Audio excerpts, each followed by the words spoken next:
오늘 말씀 읽도록 하겠습니다. 오늘 하나님 우리에게 주신 말씀 데살로니가전서 5장 22절로 23절의 말씀입니다.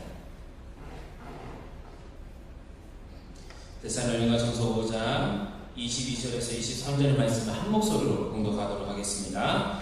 악은 어떤 모양이라도 버리라. 평강의 하나님이 친히 너희를 온전히 거룩하게 하시고 또 너희의 온 영과 몸과 몸이 우리 주 예수 그리스도께서 강림하실 때 흠없게 보존되기를 원한다. 아멘. 네. 오늘 제목이 고통을 대하는 자세입니다. 어떤 고통인지 오늘 말씀을 통해서 함께 보려고 하는데요. 여기 나오신 분들은 혹시 아프시면은 어떻게 하세요? 어떻게 하신다고요? 병원 가시면 감사합니다. 저희 아버지는 병원을 안 가세요. 네, 저희 아버지 명언 중에 그런 말이 있습니다.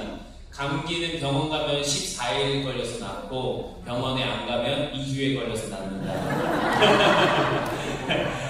저희 아버지가 병원을 너무 싫어하세요. 근데 사실 병원에 가야죠. 병원에 가지 말라고 말씀드리는 게 아니라 병원에 가서 그 진통제를 처방받아서 그 고통 우리가 더는 뭐 그런 작업을 한다든지 이 병을 죽일 수 있도록 이렇게 한다든지 병원에 가는 이유는 결국에는 우리가 이 고통을 없애기 위해서 병원에 가는 거잖아요. 근데 혹시나 본인이 팔이 아프시고 이제 다들 관절이 뭐 아프시고 비가 오면 무릎이 쑤시는 분들도 계시고 좀 어디가 아프신 분들도 계실 텐데 만약에 비가 온다고 매일 무릎이 쑤시면 장마철에 혹시 무릎을 잘라내신 분이 계십니까? 혹은 내가 팔이 다쳐서 막 너무 아파요. 욱신욱신 거예요. 그 쓸려서 막 화상을 입었어요. 너무 아파서 혹시 팔을 도려내실 분이 계실까요? 없죠. 병원에 가면 해결이 되는데, 병원에 가면 그 고통이 해결이 되는데, 고통의 원인을 잡고 그 고통을 제거하는 게 사실은 정확한 판단입니다. 그 고통의 원인을 없애버리는 게 아니라. 근데 우리 요즘 많은 기독교인들은 이 고통의 원인을 찾기보다는요, 그 고통을 느끼는 걸 죽여버리는 행동을 합니다. 무슨 말씀을 드리냐 하면요, 바로 영혼에 관한 문제를 말씀드리고 있는 것입니다. 여러분, 우리의 영혼이 아프면 여러분들은 어떻게 하십니까? 병원에 가야 된다라고 이제 유체는 병원에 가면 여러분의 영혼이 아프면 교회에 오시나요? 교회에 오시면 그나마 다행이죠. 근데 여러분, 우리 영혼이 아프다라는 걸 다시 한번 정의를 내려봐야 되잖아요. 영혼이 왜 아플까요? 저는 영혼이 아픈 이유가 죄라고 생각합니다. 오늘 우리 읽은 말씀에 나오는 악인 거죠. 악은요, 여러분, 어떤 행위든 어떤 모양이든 우리의 영혼을 병들게 하고요, 우리의 영혼을 아프게 합니다. 그러면 우리 영혼은요, 죄를 행할 때, 악을 행할 때 약간의 찔림이 있습니다. 약간의 이런 고통이 있어요. 근데 이게 계속 반복되면요, 무뎌진다라고들 하는데 사실 그건 무뎌지는 게 아니고요, 우리가 계속 찔리니까요, 우리가 어떻게 하는 거예요? 이 영혼을 죽이는 겁니다. 여러분, 찔려서 고통이 있으려면 이 영혼은 살아있어야 되는 거예요. 영혼의 감당이 있어야 되는 거고요, 영혼이 찔림을 인지를 해야 영혼이 아파! 라고 얘기를 할 수 있는 거죠. 근데 영혼이 죽어있으면 어떻게 될까요? 아무리 찔러도 고통이 느껴지지 않는 거죠. 여러분, 시체를 가서 찌른다고 해서 시체가 아파! 하면서 벌떡 일어났나요? 아니에요. 여러분, 죽은 것은요, 아무리 찔러도 반응이 없습니다. 이걸 지금까지 말씀드린 거를 한글 그 하나의 단어가 나오는데 그게 뭐냐면 바로 썬데이 크리스찬입니다. 썬데이 크리스찬. 주일날 교회에 옵니다. 말씀을 강제로 들으면서 내 영혼이 잠깐 살아나요. 근데 월요일이 다가올수록 영혼이 아픕니다. 막 죽을 것 같아. 안 되겠어. 영혼을 다시 죽이자. 주일날 저녁부터 시작해서 월요일 이제 내 영혼을 죽이기 시작해서 한 주를 살아갑니다. 토요일까지 그렇게 한 주간 내 영혼을 죽였다가 주일날 다시 말씀을 들으면서 영혼이 깨어나려고 해요. 그럼 다시 죽이는 행위를 하는 게 바로 썬데이 크리스찬이라고 얘기를 하는 거죠. 삶에서 기독교인의 흔적이 전혀 드러나지 않잖아요. 근데 이걸 오늘 왜 하느냐? 오늘 썬데이 크리스찬도 아닌데. 저는 사실 교회식장에 나오는 우리 여러분들 성도님들 보고 와, 점심을 이렇게 시간을 할애해서 이렇게 나오는 게 마치 데살로니가 교인들 같다라고 생각을 했습니다. 데살로니가 교인들이 어떤 분들이냐면요, 마게도냐 지역에서 야, 저 사람들은 기독교인이야, 야, 본이 되는 사람이야, 신앙생활 저렇게 해야 돼, 그래 저게 크리스천이지 라고 하는 돈을 보였던 사람들이 바로 데살로니가인들이거든요. 근데 오늘의 말씀이 어디냐면 데살로니가 전서예요. 참 아이러니하죠. 바울이 악의 모양을 버리라 라고 얘기를 하며 권면을 했던 곳이 사실은 이미 본을 하고 있는 데살로니가 교인들이었던 것입니다. 데살로니가 말씀 중에 또 유명한 말씀이 있어요. 항상 기뻐하라, 쉬지 말고 기도하라, 범사에 감사하라. 이 말도 결국에는 원래 잘 하고 있던 데살로니가 교인들에게 했던 말입니다. 그럼 바울은 왜 이미 잘하고 본을 보이고 있는 데살로니가인들에게 이 말씀을 전했을까요? 그것을 우리가 함께 나누기 위해 오늘 말씀을 제가 가지고 왔습니다. 데살로니가 편지를 쓸 때요, 기쁨으로 편지를 쓰기도 했지만 데살로니가 교인들은 사실 지쳐가고 있었어요. 힘들었어요. 왜냐하면 곧 예수님 온다 그랬는데, 곧 예수님 임재하신다 그랬는데, 그래서 사람들 앞에 본을 보이며 금방 오시겠지 하면서 하루하루를 살아가고 있었는데 웬걸 예수님 안 오시는 거예요. 예수님의 본을 보이며 산다는 게 여러분 지내봐서 아시잖아요. 육체적으로 너무 힘든 거예요. 하루하루 나의 모든 것을 다 바쳐서 예수님 곧 오시겠지라는 마음으로 나의 육체를 갈아 넣어가면서 사람들에게 본을 보이고 착한 행실로 선한 행실을 하면서 모든 악한 것들을 제하면서 살아가고 있는데 너무 힘든 거예요. 예수님 도대체 언제 오시죠? 예수님 언제 오시죠? 그 데살로니가 교인들에게 바울이 편지에서 쓴 거예요. 내가 가서 너희들이 힘이 되고자 했으나 사탄이 막아서 내가 갈 수 없었어. 그래서 이 편지를 이렇게 보낸다라고 말이죠. 그러면서 하나님 오시는 거는 너희가 신경 쓸 바가 아니야. 하나님 오실 거야. 하지만 우리가 언제 오실지 모르기 때문에 그때를 위해서 계속해서 그렇게 살아야 해. 그리고 그때 우리 23절 다시 한번 읽어보겠습니다. 우리의 영과 혼과 몸이 흠없기 위해 앞서 말한 것들을 지키라는 것입니다. 그러니까 하나님이 너희를 온전히 거룩하게 하시고, 이 23절의 말씀처럼 그때가 언제인지 모르지만 그때를 위해서 지금처럼 너희가 살아온 것처럼 살아야 해 라고 얘기를 하는 거죠. 근데 그 바로 앞이 악은 어떤 모양이라도 버리라 라고 권면을 하고 있는 거죠. 어떤 모양이라도. 그 앞서는 사실요, 성령을 뭐 패하지 않게 하라 이런 것들이 주로 이뤘어요. 근데 악을 버리라는 게 생뚱맞게 나온 게 아니라요, 그 앞에 4장에서도요 그 음란의 죄에 대해서 권면을 하고 있습니다. 음란하지 말고 너희 몸을 거룩하게 지키라 라고 말이죠. 그 모든 것들이 사실은 이 데살로니가 교인들을 독려하는 거예요. 힘들지? 하지만 너희가 하고 있는 게 잘하고 있는 거야. 힘들지? 하지만 너희가 그렇게 육체적으로 힘들고 너무 지치고 쓰러질 것 같지만 그게 너희의 영혼을 살리는 길이야 라고 바울은 데살로니가 교인들을 독려하고 있는 것입니다. 그렇습니다. 악이라는 건요, 죄라는 건 사실 우리 육체가 되게 편해져요. 약간의 거짓말로 우리는 육체가 너무나 편해지죠. 약간의 우리가 죄를 지은 약간의 속임수, 그런 것들은요 우리 육체가 너무나 편해지는 것입니다. 근데 이게 되게 신기한 게요, 약간이라고 하지만 결국 이것도 죄인 게 우리 영혼을 찔러요.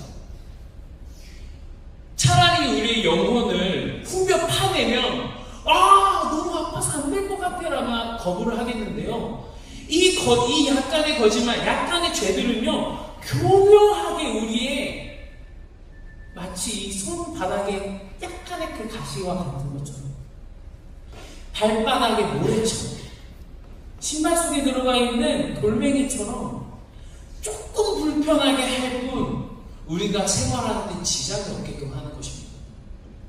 근데 이게 계속되잖아요. 그러면 아까도 말씀드렸다시피 신발의 돌멩이가 나의 발바닥을 아프게 하면 어떻게 해야 되죠? 신발을 벗어서 돌멩이를 버려야 하는데요. 이게 계속 들어가니까 처음에 한 번, 다음에 또 한 번, 두 번 계속 그러면요, 여러분 어떤 현상이 일어나시는지 아십니까? 이게 나를 너무 고통스럽게 못하니까 그냥 그대로 가세요. 한번 생각해봐요. 우리가 발바닥에 모래가 계속 들어가는 해변에 슬리퍼를 신고 우리가 돌아다닌다고 생각해봐요. 그게 처음에 불편해서 막 버리는데 그게 그냥 익숙해질 때쯤이면 그거를 전혀 버리지 않고 그냥 신고 다니는 우리의 모습을 보잖아요. 이 약간의 죄들이 그런 것들 기능을 하는 거예요. 우리의 영혼은 조금씩 찔러요. 아픔을 느끼지 못하는 것처럼 그냥 찌르나? 내가 죄를 지었나? 근데 뭐 이 정도쯤이에요. 근데 그게 여러분, 그게 계속해서 쌓이면 우리의 영혼을 죽이는 결과까지 초래한다라는 겁니다. 사실 우리가 삶에서 예수 그리스도를 드러내는 건요, 정말 너무나 어렵습니다. 혹시 여러분 성경책 들고 이 거리를 한번 돌아다녀 보신 적 있으세요? 없으시죠? 성경책 들고요, 요 정문 앞에 스타벅스 가는 길 무단횡단도 하지 못합니다. 제가 여기 전도사잖아요.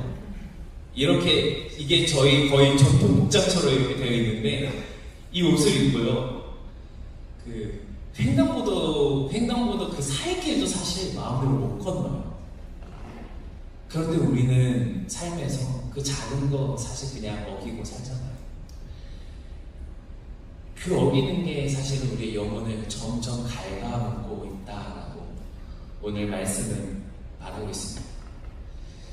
우리 지금까지 잘 지내왔습니다. 잘하고 있고요. 근데 이제 앞으로 계속해서 살아가면서 그 악의 어떤 모양이든 버리길 오늘 말씀을 통해 권면합니다. 그럼 우리가 이 악이 이렇게 우리를 통해서 찌르고 있을 때 우리가 병원에 간다라고 표현을 하잖아요. 병원에 가는 것만이 답일까요? 늘 우리는 아플 때마다 병원에 가야 되고 늘 아파야 되는 것일까요? 아니에요. 또 다른 방법이 하나 있죠. 미연에 방지하는 것입니다. 건강하게 하는 거예요. 계속 감기가 걸리는 사람은 운동을 해서 자신의 몸을 건강하게 하는 것이 우리에게도 필요합니다. 우리의 영혼을 단련시키는 거죠. 우리의 영혼이 이제 웬만한 가시가 들어오지 못하게 하는 거예요. 찔림 자체가 없게 하는 겁니다. 그게 뭐냐 하면 바로 우리 삶에서 성경이 있는 겁니다. 너무 뻔한 얘기죠. 너무 당연한 얘기인데 쉽지가 않아요. 말씀에 있는다라는 게 나의 시간을 내어서 교회에 가면요, 병원에 가는 것과 같이 어떤 문제가 해결되는 것 같지만 우리의 삶에서 성경을 읽는다라는 건요, 마치 내 영혼이 변화되는 것 같지 않은데 행위를 하는 거예요. 여러분, 헬스 운동을 하면서 육체의 변화를 보는 걸 가지고 사람들은 만족을 가지고 그 운동을 계속합니다. 지루한데도 불구하고 말이죠. 근데 성경을 읽는 거는요, 나의 영혼의 변화됨이 느껴지지 않는데 계속 지루한 그 행위를 반복하는 거예요. 누가 누구를 낳았고, 누가 누구를 낳았으며, 누가 누구를 낳았고, 누가 누구의 아들이다. 정말 재미없는데 그 행위가 나의 영혼이 건강하게 하는 것이죠. 여러분, 오늘부터 성경 읽으시기에 간절히 권면합니다. 아멘 하신 분들 다 읽으실 줄 믿습니다. 그렇게 영혼을 건강하게 하면요, 여러분 가시가 박힐까요? 안 박힙니다. 아무리 찔러봤자 박히지 않을 거예요. 그럼에도 불구하고 찔린다면 그때 다시 어떻게 해야 되죠? 그 원인을 찾아야 되는 거죠. 여러분, 성경에 있는 행위는요, 단순히 영혼의 근육만 늘리는 게 아니라요, 우리의 영혼을 예민하게까지 합니다. 우리 병원 가면 의사 선생님이 뭐라 그러죠? 어디가 아파서 오셨어요? 어떻게 오셨어요? 뭘 하셨어요? 다 물어보잖아요. 아니, 내가 아파서 왔는데 나한테 다 물어보면 내가 의사지, 이런 생각 가끔 하는데, 그것처럼 우리도 스스로에게 영혼이 예민해지면요, 내가 어떤 죄가 나를 아프게 하는지, 내가 했던 어떤 행위가 나의 마음을 불편하게 하는지, 이 사람과의 관계가 내가 어떻게 풀어야 하는지까지 우리의 영혼이 성령의 인도하심에 따라서 진행이 되는 겁니다. 그렇기 때문에 우리의 영혼을 계속해서 날마다 예민하게 건강하게 만들 필요가 있습니다. 아까도 말씀드렸지만 사실 여기 오신 분들은 이걸 이미 다 잘하고 계세요. 근데 이걸 언제까지 해야 되냐면요, 주님 오실 그날까지 해야 됩니다. 육체가 힘들고 그런 게 당연한 거라는 거예요. 오늘 이 말씀을 듣는 우리 모두는요, 직장생활에서 육체가 힘드시길 소망합니다. 네, 아멘이 안 나오시죠? 왜냐하면요, 남을 돕는 것이 육체가 쉬울 리가 없잖아요. 남과 함께하는 것이 육체가 쉬울 리가 없잖아요. 제가 유년부 아이들 가르친 적이 있습니다. 1, 2, 3학년 아이들인데 죄에 대해서 설명하고 있어요. 아이들에게 죄를 떠나는 가장 편한 방법이 뭐라고 말을 했냐면요, 너네가 지금 하기 싫은 일을 하는 거야 라고 설명을 했습니다. 아침에 일어나는 일, 학교에 가는 일, 남을 돕는 일, 그리고 죄를 저지르지 않는 일 모두 우리 육체에는 힘든 일입니다. 우리 육체에는 어려운 일이에요. 그걸 어떻게 할 수 있냐면요, 제가 하는 말이 아니라 예수님이 시험 드셨을 때를 우리가 떠올려보면 됩니다. 사탄이 시험할 때 뭘 가지고 시험하죠? 이 돌 가지고 떡을 만들어라. 육체의 노동을 통해 먹을 것을 얻는 그 모든 것을 무시하는 행위입니다. 그리고 여기서 나한테 절해라, 이 모든 거 다 너에게 줄게, 이 모든 것도 사실은 우리가 육체를 움직여서 얻어야 되는 거, 육체를 움직여서 행해야 되는 거, 모든 것을 다 없애버리는 일이에요. 떨어지면 하느님이 받쳐주실 거 아니야? 떨어져봐. 이것도 거기 위에서 우리가 하나님이 다 하실 거야 라는 믿음 가지고 에라 모르겠다 하고 하는 그 모든 것들, 우리의 육체의 모든 행위를 거부하는 행위입니다. 바울도 은혜가 어디서 완성이 됩니까? 육체의 가시를 통해 그 은혜가 완성이 되었다고 말씀은 우리에게 말하고 있습니다. 여기 육체의 힘든 육체의 고됨은 하나님의 길을 가는데 방해되는 길이 아닙니다. 육체의 고됨, 육체의 힘듦은요, 여러분의 영이 살아나는 길일지도 모릅니다. 물론 마냥 피곤한 게 너무 피곤해, 나의 영혼이 살아나나 보다, 이건 아니죠. 하지만 우리가 육체가 마냥 편하고 여러분의 육체가 마냥 온전한 가운데 있다면 다시 한번 그 영혼을 점검하실 때가 되진 않았나 돌아보시기 간절히 소망합니다. 우리의 육체가 하나님께로 나아가는 그 발걸음, 영혼의 길을 따라가는 그 발걸음을 나가시길 간절히 소망합니다. 그렇게 육체의 발걸음, 아니 영혼의 발걸음을 따라가면 그 영혼의 발걸음이 육체의 발걸음이 되고, 그렇게 나아갈 때 모든 악의 모양을 버리는 우리 모든 금요일식장 예배 나오시는 성도님들 되게 간절히 소망합니다. 제 기도로 오늘 말씀 마칩니다. 기도드립니다. 사랑의 하나님, 감사합니다. 하나님, 오늘 우리에게 함께하여 주셔서 우리의 모든 인도자가 되어주심에 감사드립니다. 오늘 우리가 데살로니가 교인들에게 권면했던 것처럼 우리 앞에 모든 악을 제하여 버릴 수 있길 소망합니다. 아버지, 하나님을 따라간다는 것이 십자가를 지는 길이라 하셨사오니 우리의 육체의 안위를 원하기보다 하나님, 우리의 영혼의 능력을, 영혼의 예민함을, 영혼이 튼튼하여짐을, 예수 그리스도를 전파하는 데 우리의 모든 육체가 쓰여짐을 우리가 소망할 수 있도록 주여 인도하여 주시옵소서. 이제까지 우리가 작은 악을 허용하였더라면 주님, 이제는 우리가 그 작은 악도 허용하지 않으며 모든 악의 모양을 버리며 나아가는 금요일식장 예배 가운데 나오는 성도님들 다 될 수 있도록 주여 인도하여 주시옵소서. 감사드리며 언제나 우리가 동행하고 함께 하시는 주 예수 그리스도 이름으로 기도드립니다. 아멘. 주님, 우리에게 가르쳐 주신 기도로 예배를 마칩니다. 하늘에 계신 우리 아버지의 이름을 거룩하게 하시며 아버지의 나라가 오게 하시며 아버지의 뜻이 하늘에서와 같이 땅에서도 이루어지게 하소서. 오늘 우리에게 일용할 양식을 주시고 우리가 우리에게 잘못한 사람을 용서하여 준 것 같이 우리 죄를 용서하여 주시고 우리를 시험에 빠지지 않게 하시고 악에서 구하소서. 나라와 권능과 영광이 영원히 아버지의 것입니다. 아멘.